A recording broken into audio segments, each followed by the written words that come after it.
பிரதமர் நரேந்திர மோடி அவர்கள் வளர்ச்சியடைந்த பாரதம் 2047 இளைஞர்களின் குரல் நிகழ்ச்சியை காணொலி வாயிலாக தொடங்கி வைத்தார். பல்கலைக்கழக துணைவேந்தர்கள் மற்றும் கல்வியாளர்களுடன் கலந்துரையாடும் நிகழ்ச்சி புதுச்சேரி ஆளுநர் மாளிகையில் ஒளிபரப்பு செய்யப்பட்டது. துணைநிலை ஆளுநர் டாக்டர் தமிழிசை சவுந்தரராஜன் அவர்கள் காணொலி வாயிலாக நிகழ்ச்சியில் பங்கேற்றார். பிரதமரின் உரையை தொடர்ந்து வளர்ச்சியடைந்த பாரதம் 2047 இளைஞர்களின் குரல் நிகழ்ச்சி குறித்து கல்வியாளர்களின் கலந்துரையாடல் நடைபெற்றது. இதில் பல்வேறு துறையை சேர்ந்த மூத்த கல்வியாளர்கள் இந்நிகழ்ச்சியில் கலந்து கொண்டனர். நடைபெற்ற இந்நிகழ்ச்சியின் தொகுப்பை இப்பொழுது காணலாம்.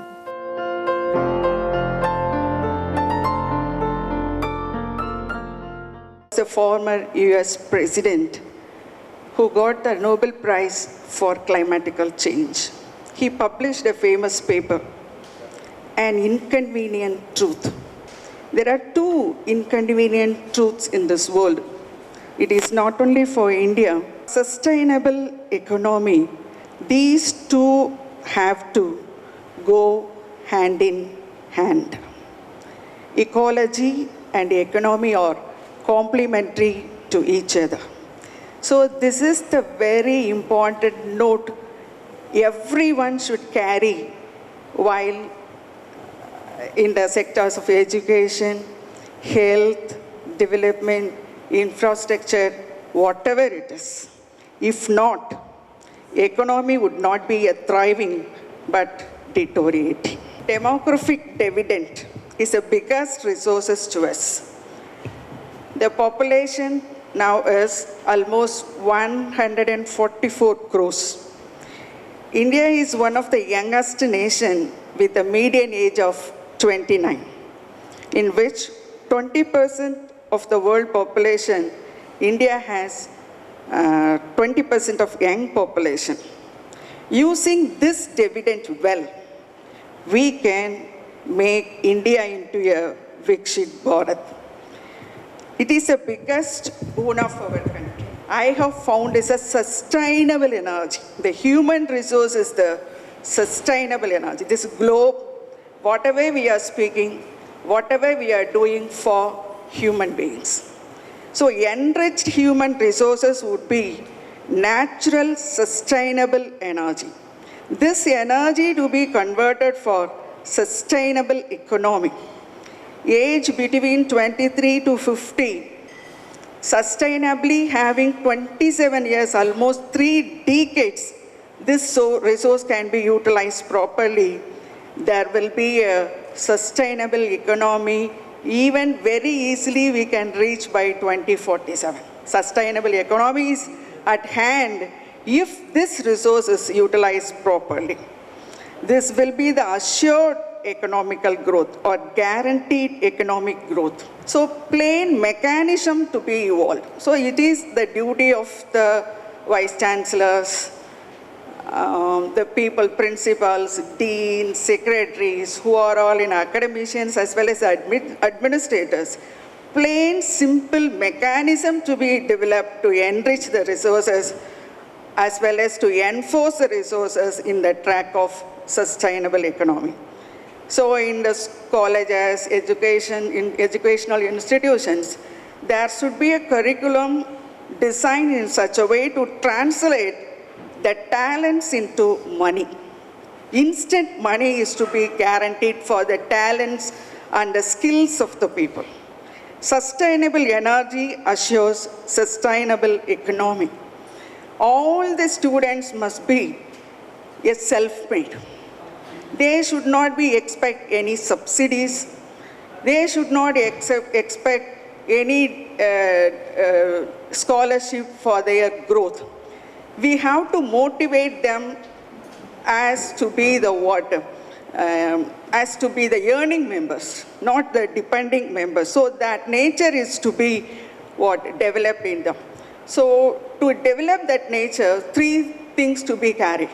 Number 1 is curriculum in such a way to be evolved as to develop their individuality. Number 2 is their identity. Then third is their independence. So their individuality, their identity, and their independence to be regarded and recognized. such a way the academics as well as the administration to be there. To enrich that, we have to give concentration on health finally. A nutritious diet is to be assured for all the young people. They should not addict for any junk food or any drugs or what is easily available as alcohols and liquor, all that. So this is to be taken care of parallelly, then only there will be a result or the outcome in the academics also. There will be enriched human resources to be developed. That is the sustainable energy that will convert really automatically as a sustainable economy. A practical model which has been tested and proved in the last 1 week. The message has reached almost 5,000 students in the Union Territory of Puducherry. And in the next 2 days, almost students of Karaikal, students of Mahe and Yanam are visiting our model, which is right now in the exhibition which is being organized by School Education. And Her Excellency Madam visited and she has appreciated our Honorable Minister, CM, and everybody has visited and the model is being witnessed. That should reach everybody. It's a hard fact. My doctor friends are here and my good economists are here. And I have taken one word from our Honorable Prime Minister that Yuva Shakti is going to be the biggest focus of India, the largest population that is going to make a Vision 2040 true. Unless this fact is being accepted by the largest population, the Vision 2047 will be only a talk.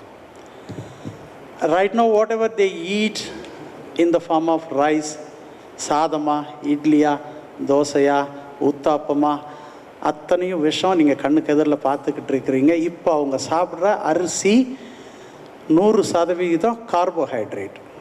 மொத்தமாக இந்த அரிசியில் இருக்கக்கூடிய சத்தையெல்லாம் remove பண்ணிவிட்டு இத்தனையும் நாம் அவங்களுக்கு உணவாக கொடுத்துக்கிட்டு இருக்கிறோம். மொத்த யுவசக்தியும் is going to be at the biggest risk. Number 1 means the health cost of India is going to be the biggest one. The largest part of economy is going to be invested on health cost. That should be cut, number 1. And you have to ensure, as Madam rightly pointed out, that the health of the younger generation must be very strong enough. Unless this is ensured, their healthy mind cannot be ensured, number 2. And the economic fruits, whatever we generate, that should reach the largest population. It's only now 1/10 of the economic fruit which reaches the largest population. For example, my sisters and brothers who are working in agriculture, they are the feeders to the entire nation. A worker in agriculture gets 150 rupees to 200 rupees for a day. She's due for 400 rupees per day. Anybody is getting 400 to 500, the same worker in a construction. So my all brothers and sisters in agriculture, they are shifted to construction or other than non-agriculture. And they have to be assured that they are given their due share of wage.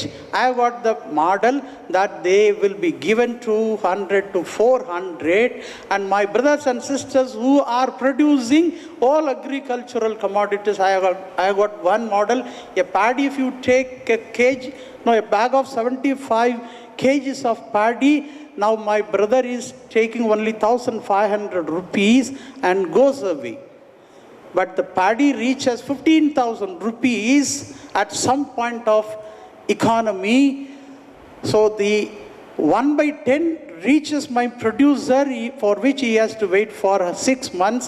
In the next 3 months, 9/10 of the fruits are going to everybody who is not in agriculture. In the next 20 years, my all honest brothers and sisters will be away from agriculture. I have tested. If anybody knows, suppose the rice, nobody said they know paddy. அரிசி எங்கேருந்து வருதுன்னு next ஜென்ரேஷனுக்கு தெரியல. This I have tested in the science exhibition. 5000 பேர்கிட்ட கேட்டேன், மொத்தம் 100 பேர் தான் சொல்கிறேன் அரிசி நெல்லிலிருந்து வருது அப்படின்னு சொல்லிட்டு. இவ இப்படியே இருக்கிற வரைக்கும் மொத்த அக்ரிகல்ச்சரும் ஓகே பெரிய கேள்விக்குள்ளார இருக்குது. யாருமே அக்ரிகல்ச்சரை நினைக்கல. Puducherry is endowed with the richest soil and richest water resource. அவ்வளோ பேருக்கும் வேலை கொடுக்க முடியாது இங்கு அரசு. ஆனால் இந்த புதுச்சேரி மாநிலம் அந்த நிலமும் நீரும் இங்கே இருக்கிற அவ்வளோ பேருக்கும் விவசாயத்துக்குள்ளார வருவாய் வாய்ப்புகளை தொழில் வாய்ப்புகளை கொடுக்க முடியும். அப்படிங்கிறதுக்கு I have got the best model. என்னோட பிரதருக்கு 1500 ரூபாய்க்கு தான் நெல் விற்க முடியுது. அவருக்கு இன்னைக்கு 3000 ரூபாய் வரைக்கும் கொடுத்தாலும் அதே 50 ரூபாய்க்கு ரைஸ் கொடுக்க முடியும் என்னால். அந்த ரைஸ் தான் rice with complete minerals, a rice with complete amino acids, a rice with complete fiber, which all my friends insist that eat fiber food. At 50 rupees. At 50 rupees. Hard fact, but everybody has to accept. It's a question of mind. Unless we change the mindset of every Indian, we cannot realize this will be a great talk otherwise. If permitted, I have got the models here. I just leave it to everybody, let them complete. If the floor permits, I'll show you the model. Thank you very much. We have become developed nation. It's still we are in the path. But the amount of development what we have achieved in the past 2 decades, it's commendable. And I am tremendously inspired by the government and the Niti Aayog, the idea of infusing the concept of Viksit Bharat by 2047 to the youths of India, right? And once the youths of India start aspiring for making India into a developed nation by 2047, it is definitely possible, right? In my whole of my discussion, I'll be going to discuss about what is the status of economy in India in agriculture sector, industries and services sector, and what should have been done in the next 2 decades to reach the position of developed nation by 2047. Currently, you'll be knowing that India is $3.7 trillion economy, which is, we have surpassed other countries to become the 5th largest economy, and we are aspiring to become the $30 trillion economy by 2047. Currently, you'll be knowing only USA it is $27 trillion economy, and China is $17 trillion economy, and we are expected to become a 3rd largest economy by 2030, right? So it is a tremendous achievement what we have achieved in the last 2 decades. And you'll be knowing that India had almost achieved double-digit GDP growth in the past 2 decades. And even during COVID, after the downfall of 6.1% contraction, we are in the good path, particularly when the world was going to recession. Last year, because of the conflicts, still we could achieve 7.2% GDP growth. This shows that India is resilient and we have a very good economy, and we are on the path of achieving the most advanced economy by 2047. But whether the advancement should be sustainable, that depends on what we are going to do with our economic policies. So coming to agriculture, as you'll be knowing, I am from, I got state bus in 2008, but I belong to a farm, agriculture family.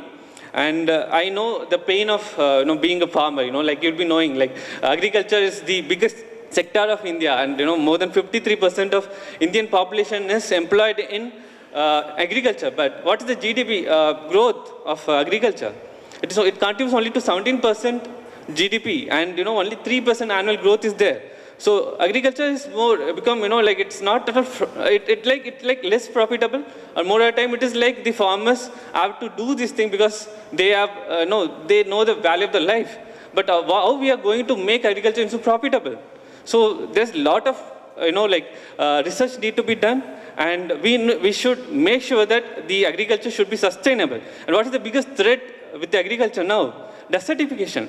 And you'll be knowing that because of the change in lifestyle and change in climate change and drop in water level and inadvertent use of fertilizers and pesticides, the quality of soil has gone. Now you'll be knowing that the most 30% of our land, Indian land, has become desertified. So you'll be knowing, in 2019, we have gone with New Delhi declaration in the United Nations Compact of Desertification, in which we said that we will restore 26 million hectares of land by 2030. And we are in the path, but a lot of research needs to be done and a lot of commitments need to be done by the respective governments as well as the population. And another biggest threat is the climate change. And already, after the start of the industrial era, because of the inadvertent carbon dioxide emission, the global temperature has already increased by 1 degree Celsius. And the International Panel on Climate Change is saying that if the global temperature increases by further 2 degrees Celsius, the life will become extinct in the world. So because just for become luxurious, just for the economy, we are putting the life of majority of the species into risk. So whether in the face of making India into an advanced economy, we should not make the same the mistake what the industrial the developed nations what they have done in the past 2 decades. So now we are in the phase of going from the non-renewable energy to renewable energy, and particularly in the last 2 decades, much of improvement has been done. Now if you see, 40% of our energy comes from non-fossil fuels. And India is currently knowing that is voicing for the renewable energy, and India is the main reason for the start of the One Solar, One World, One Grid initiative, and it is a main member and founding member of the International Solar Alliance. And we are in the path of achieving 500 million gigawatts renewable energy production. So what the path, what the achievement have been done in renewable energy is good, and slowly we need to phase out from the fossil fuels, and we should make sure that at some point of time 80 to 90% of our energy should come from the renewable energy sources like solar, nuclear, and tidal and geothermal energy. And again, if you see the climate change, you'll be knowing about the Paris Climate Agreement, where all the global leaders, all the countries have realized the impact of the global carbon dioxide emission, and they have taken a pledge of restricting the global rise temperature less than 1.5, and we are in the path of achieving net zero emission. That means whatever carbon dioxide what we are emitting, that should be offset by the carbon sinks. So there is a need for afforestation, but in the name of industrial growth, lot of deforestation has happened in the past many decades. But in the future, we should make our industrial project in a manner that should not compromise on the existing forests. And in the name of 𝐾𝐴MPA, much efforts have been put for afforestation through 𝐾𝐴MPA, but in the future we should make sure that we should not touch the forest. And again, coming to the industrial sector, industrial sector, it is contributing to the 31% of GDP. And we have currently used the Industrial Revolution 3.0, and that's the reason we have made a remarkable growth in industrial growth. But still, if you see, India's, as per the Pediatric Labor Force Survey, still 7.2% of the people are unemployed in India. That tells the need for skill development and need for developing more employment opportunities to the Indians. And third, coming to the service sector, and as I said, industrial revolution, where India has tapped the internet and computer, and that's the reason is India is leading in IT services, and our contribution of service sector is almost 52% to the India's GDP, and India is the 7th largest in services sector. Now, you'll be knowing the world is moving to Industrial Revolution 4.0, and we should also tap this thing, right? We have, because of the, since we are in the colonial rule, under the British we could not make use of the Industrial Revolution, but Industrial Revolution 3.0, we have made use of it, and Industrial Revolution 4.0, we should make use of it to the core, and that you'll be knowing it is completely artificial intelligence and machine learning, and we should make use of the youth, and we should invest more into the research and development of artificial intelligence and machine learning to make sure that in the future India will be leading in this sector too. And coming to the social sector, so the whole of the discussion that I said, you would have seen that India has made tremendous growth in all the sector.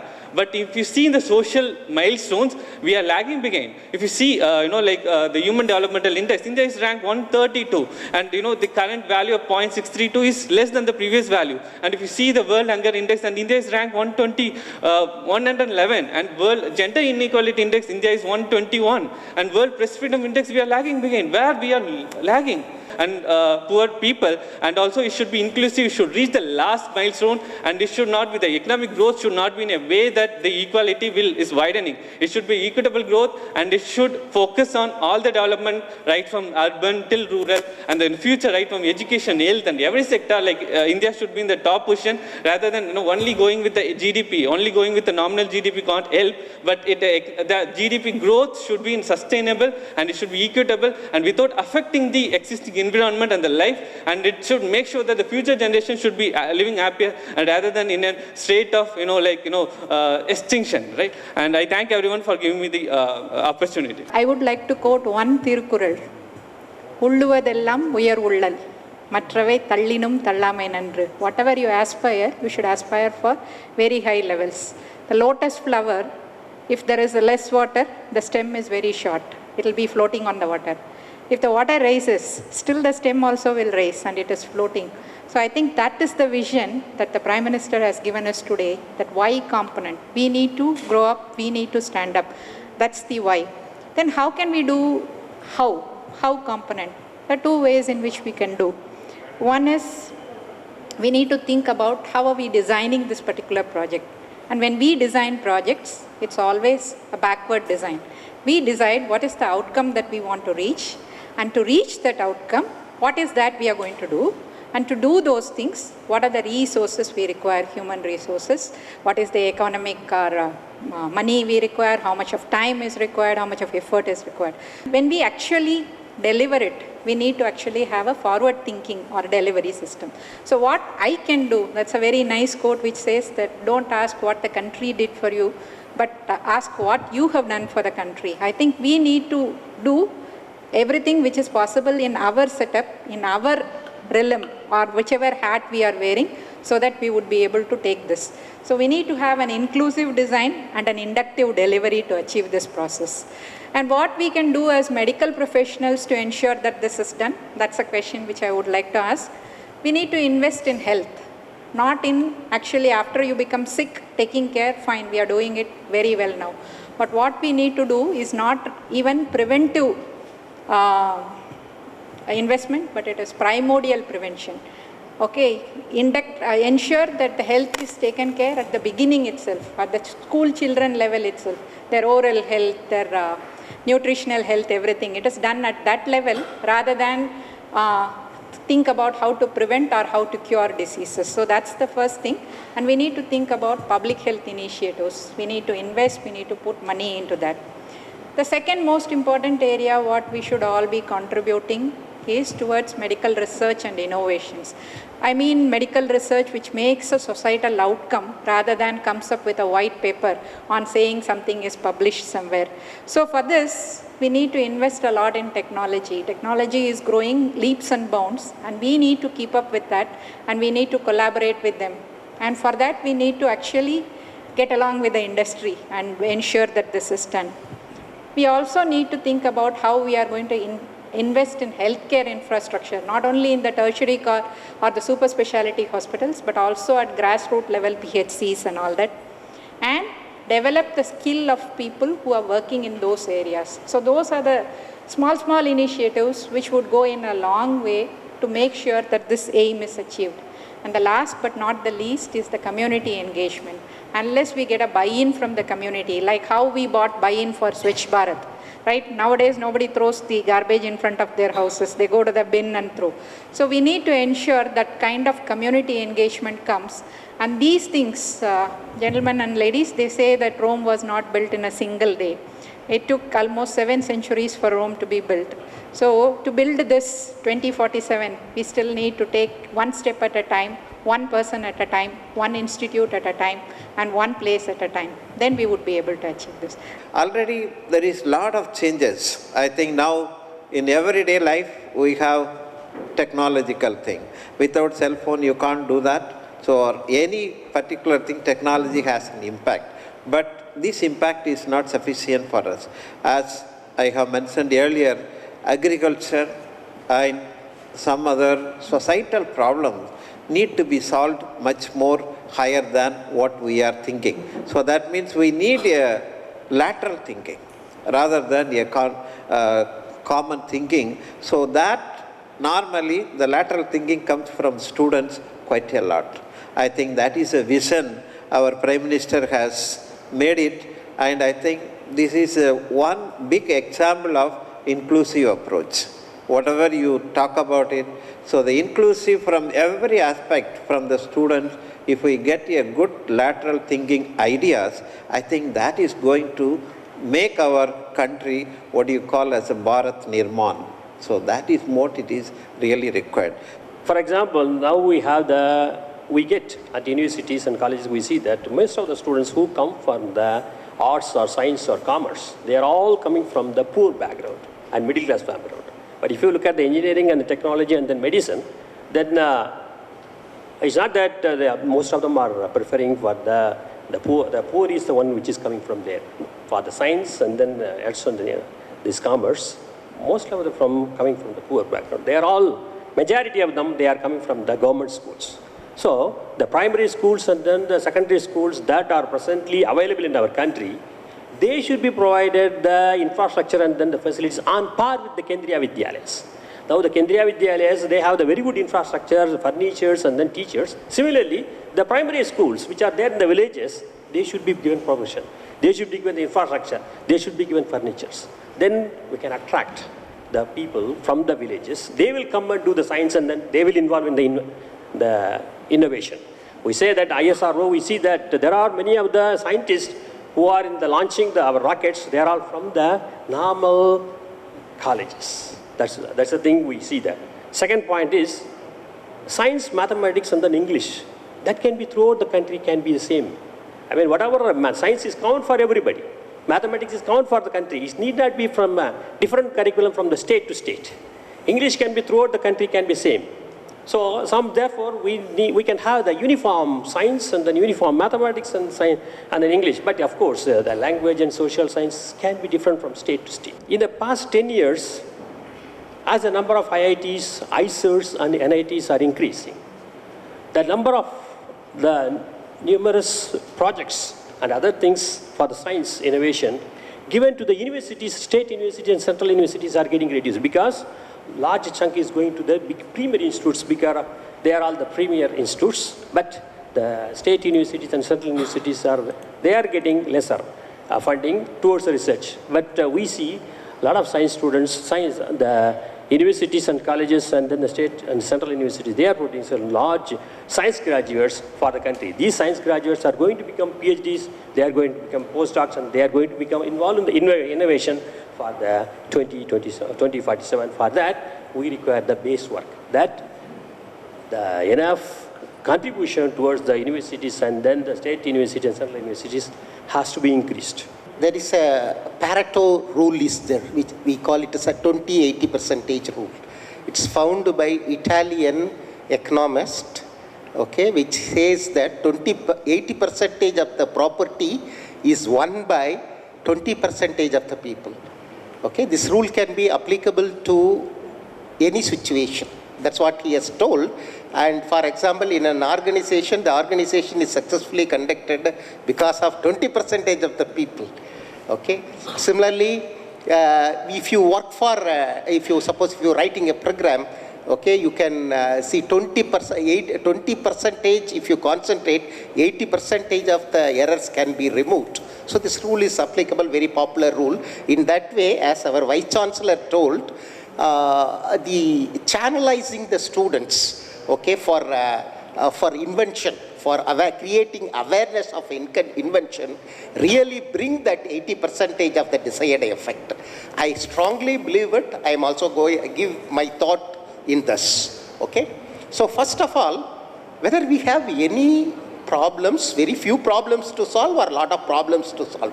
The first questions for whole world, not only for university students, for even any person who are interested. Okay, so up to 3 years back, up to 2020, we were very proud. Okay, so we are victorious in many things. We have brought science into the topmost. Medical field, we have topmost except a few diseases. We could win over all the diseases. So everything was going and is going very fast. But suddenly, okay, we came across COVID, the whole world was made to stop activities, made to sit inside the home for a year. Okay, so that time only I realized it's not that we have 80% we have done, okay, improved, only 20% improved, but still there are problems to find, problems to solve, challenges to face and find some solution. So there are infinite number of problems, not only in that, in many other fields like especially EV vehicles, solar energy, renewable energy and space technology. There are innumerable opportunities are available, and student community should be made to know this kind of areas to enter into it. And the second, my suggestion is the government institutions especially need to be funded enough so that we develop good infrastructure and will employ good people, okay, for teaching. So this basically involves the uplift of the government institutions, and in turn it provides an opportunity for the poor people to put their children in a very good institutions. So you know that sometimes very good, bright ideas will come from a rural background, from the poor section of the people. But if we have a very good, really good infrastructure, schools and colleges with infrastructure, really it will be an opportunity for the poor people to come and express and involve all scientific work or anything. Okay, so it is very much possible. I always say in the college, in the convocations, I used to pull down the students sitting in the last bench, because first benchers are always be very happy to participate. The last bench student will be sitting, nobody will bother about us and nobody will concentrate on us. But when we pull them, I have seen they exemplify and they are more talented than the first line benches. But we have to give the opportunity to them and make them happy. I always say, hold the students like holding a glass tumbler. It should not be too tight so that that itself will break the glass. It should not be loose so that it will fall down and break. So it should be very, students you should handle like that, because the present students, we have to handle like that. So one thing. Second thing, from the day one, I request you all to increase the number from today itself. You have to enter. My request is more number of entries should start from today itself. So tell the students the subject and tell them how, because very categorically the Prime Minister Office and the Niti Aayog has given us how Japan transformed itself after the bomb blast. How South Korea, previously which was known only for agriculture and other things, transformed themselves in science innovations, even war innovations. Singapore, we cannot, in 60s and 70s how it was, and the transformation occurred in Singapore. So like that, our Honorable Prime Minister is dreaming such India. So the transformation has started, but how is going to lead the world? So Nalanda University, we get students from most of the academicians here mentioned, we are not in the 100 rank of the international ranking, but we are capable of it. Potential is there, but why we are not ranked in the first 100 rankings in the international rankings? So there is some gap, there is some problem. So we have to rectify that. So the whole potential of the children should be utilized, and the children should be motivated to register themselves, and they should be told that you will get the certificate, and you encourage them every day. So in the classroom, they have received the certificate. See, she has received the certificate. They have registered, and their innovative ideas will be taken by them, because great opportunity. We were all dreaming like that when we are bubbling with ideas. But now the ideas directly going to reach the Prime Minister. So good ideas are going to be implemented. So each and every one can be proud that I took part in the transformation of this country. So that is a great opportunity given to the youngsters. So this type of opportunity will not be provided by any country. And we as academicians, only one question I wanted to ask. We are asking them we have to provide water, we have to provide books, we have to provide anything.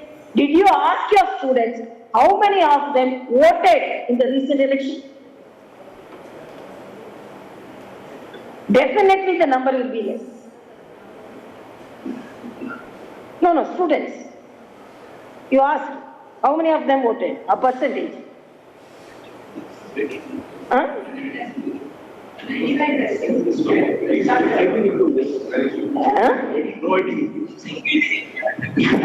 I don't believe 90 plus has voted. Holiday, I don't know. Then percentage would have been more because Telangana is with 14 universities, and if they have voted, definitely more than 2 to 3% would have increased. So now, okay, the mark wouldn't have erased. One of my requests is, the Puducherry cannot do because they will face the election. But one request is, because they must know the responsibility of them. They must know that each and every decision of them is the decision for the country. So even now, because it's not long way from the election process, so next day, in the working day, you ask in your class, I request the Vice Chancellors, because this is one small survey that definitely this will help us. And this can be conveyed to the Election Commission also, how to motivate the youngsters. So you take a record, because definitely they cannot lie. The proof is there. So you find out how many of them from each university, how many of them voted. So this is one small survey we want, because they should get involved in the activities of the country. And we, as a doctor, because how the country transforming, as a doctor, because there are so many ways country is transforming. But because it's my subject, I can say, during the pandemic, within 11 months of the pandemic, we have invented the vaccine, which is the achievement in the world. Because previously, when we were medical students, for the rubella vaccine to reach India, it took 20 years. For the tuberculosis vaccine to reach India, it took 15 years. For the polio vaccine to reach India, it took 18 years. But within 11 months, we have found the vaccine and we have distributed to more than 150 countries. That type of transformation is expected. Prime Minister is expecting that type of transformation. And PPE kits, when we started our pandemic period, no PPE kit producers are there. But now more than 600 PPE producers are there, and more than 2 lakh PPE kits are produced in our country and exported in a country where not even a single PPE kit was produced on the pandemic of pandemic. And masks, N95 masks.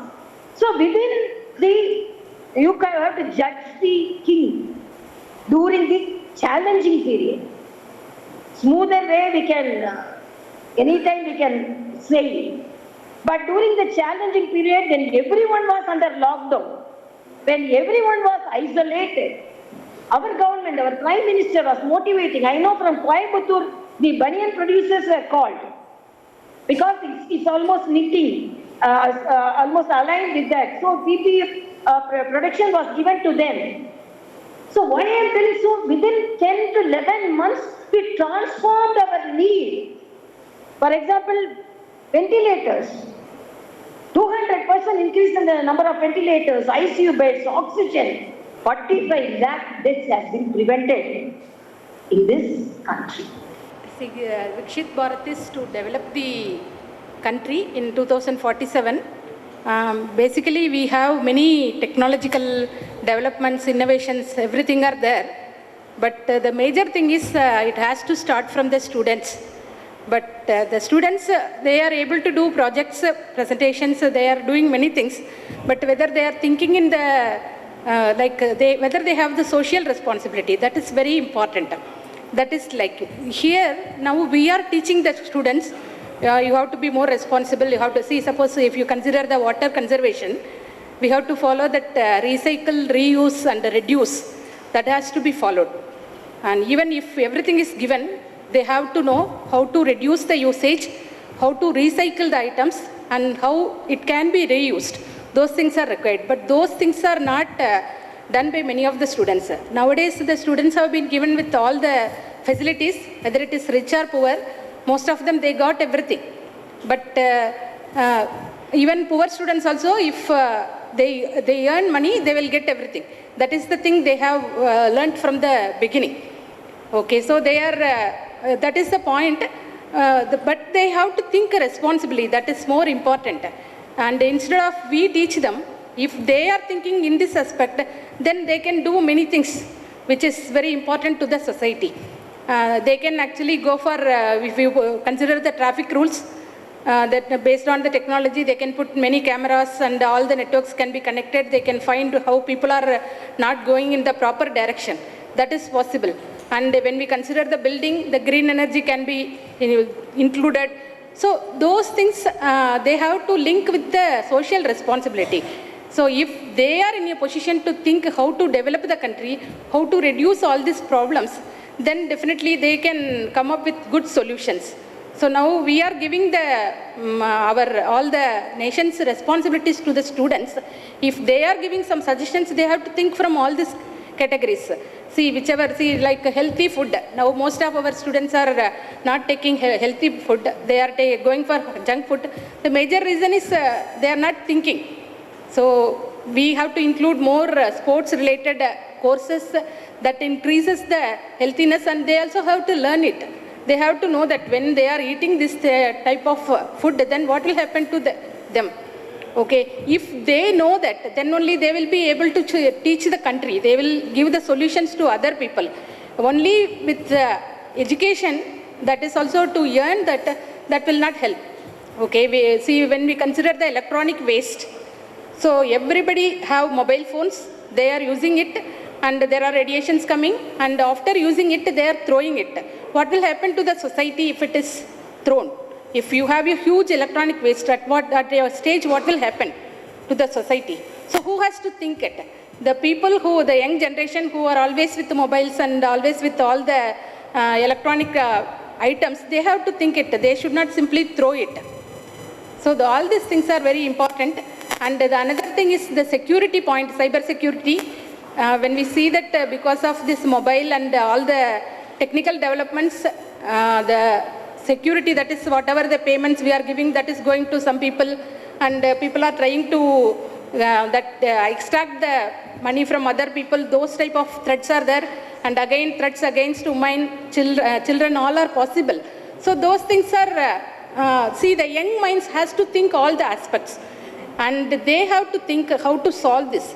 Anyway, the projects and internships that are included in all the curriculum now, so people are doing everything, but are they using it in the right direction? If you are giving a building, they have to identify what are the problems in the building, and they have to find ways to solve the problems. That is very important. When we look at science and innovation, from where I come, we look at health, and we have made real progress. If we look at the life expectancy at birth in India, in 1947, it was 35 years. Today, it is 70 years. So everybody born 1 year later has on an average lived 6 months extra. So in 75 years, we have gained 35 years in life expectancy at birth. So that has been a lot of scientific improvement, and I'm sure this will continue. And I think the teaching methods have kind of stayed the same that we were following, and the teachers today are doing the same, so I think we'll continue to do that. But I think what we need to do for our students is two things. Firstly, we are teachers, at the same time we are parents. I think we don't have as much confidence in them. Parents, if a child goes somewhere, they follow them, they track them, they are worried that something will happen to them. Have you got into the bus? Have you got the bus? Have you got a seat? I think we have to allow them the little pleasures that our generation had as students and children. If we allow them to do that, they would do well. And I think what our Honorable Prime Minister is saying is exactly the same. Have greater confidence in them. It is they who are going to take the country forward. It's not we who are going to take the country forward. So I think we need to allow them to be free. I think we are tying them too much. And same way in somewhere places we are just tying the curricula very strict. I think we have to allow them more freedom to what they want to follow. And if we do that, they would do better. Secondly, the role where we actually as teachers and parents have is to make them strong in terms of morality, honesty, punctuality. To me, punctuality is a part of honesty. Somebody else's teacher is coming and giving in time, so it's your honest duty to be there. And same way, if you are getting salary, it's honesty that you need to put in that many hours of work. So I think our role should be much more there. If we put in the right moral values into them and tell them what science can do, they will do it by themselves. Email will be prepared from the Government of India. They will share a draft email. That email will be conveying the purpose of the ideas of the Viksit Bharat campaign. That email we are expecting to be shared, to be shared with all students. So in that email the link will be there. So that link, if they click, they will go to the portal and they can give their feedback there. Infographics, we are expecting some infographics to be received from Government of India. Those infographics also to be shared with the students for sharing in the social media groups. Ensure that maximum of our students go to MyGov portal, mygov.in portal. There they have created a separate section for contributing these ideas for development of Viksit Bharat at the rate 2047 document. Okay, the SOPs which have been circulated to you, that contains the step through which a student can submit his feedback form. So my one request to all of you may be at least to translate those steps into local vernacular language and circulate that among your students. Now SOP itself has suggested various ways through which a student can be made and he can be taken to the portal. One of the ways is the awareness campaigns which you will be conducting in your colleges and universities. Secondly, one QR code will be made available by the ministry. That QR code we will share in the WhatsApp group. You may display that QR code at prominent location in your campuses so that a student can directly scan and go to the link directly. Secondly, ministry is going to circulate one draft email. We will forward that email to all the universities and institutions.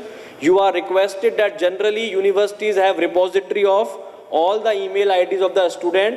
Just push that email to the student's email account so that they can open the email, click the link and they can directly go to the Viksit Bharat portal and submit their information. Here we are talking about Viksit Bharat. As a country, we have decided, as the Honorable Prime Minister said today, that we are looking at a Viksit Bharat by 2047, the year that we complete the centenary of our independence.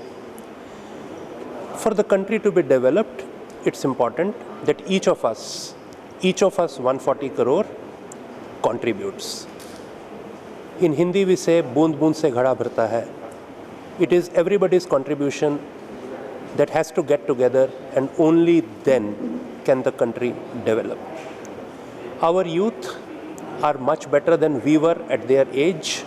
They have ideas, they are willing to work, and it is our duty as teachers, as mentors, to make them achieve the highest of their potential.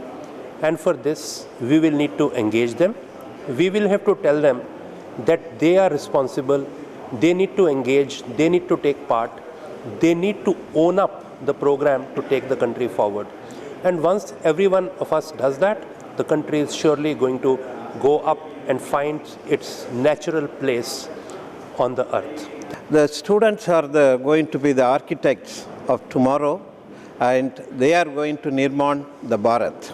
The students' creativity, curiosity, and idea generation are the thing that what Visit Bharat is trying to invest on it and believe on it, and that will be taking the country to what is called Visit Bharat. So we are all in our university, Puducherry Technological University, we have programs for 24 days to inculcate them, to come out with some new creative ideas, have a small parliament kind of a discussion for the students, and also getting ideas for each one of them and try to convey that to the country so that the country will be a developed country. We wanted the country by 2047. Innovation is not a buzzword, but it should be a daily life.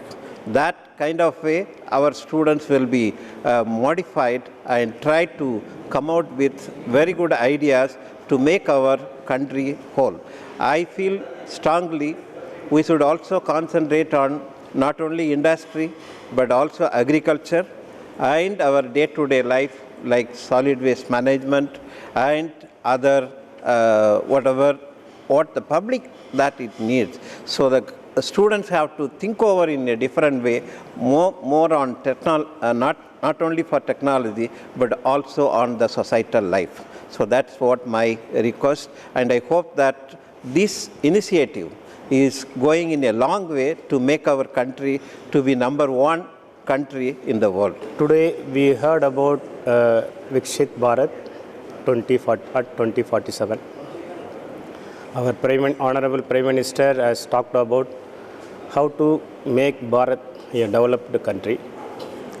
So in our country we have enough heritage to become developed country. If you see the development in Japan and Germany after World War II, so they made it. And similarly in the 13th and 14th century, whole Europe also worked together and became the developed country.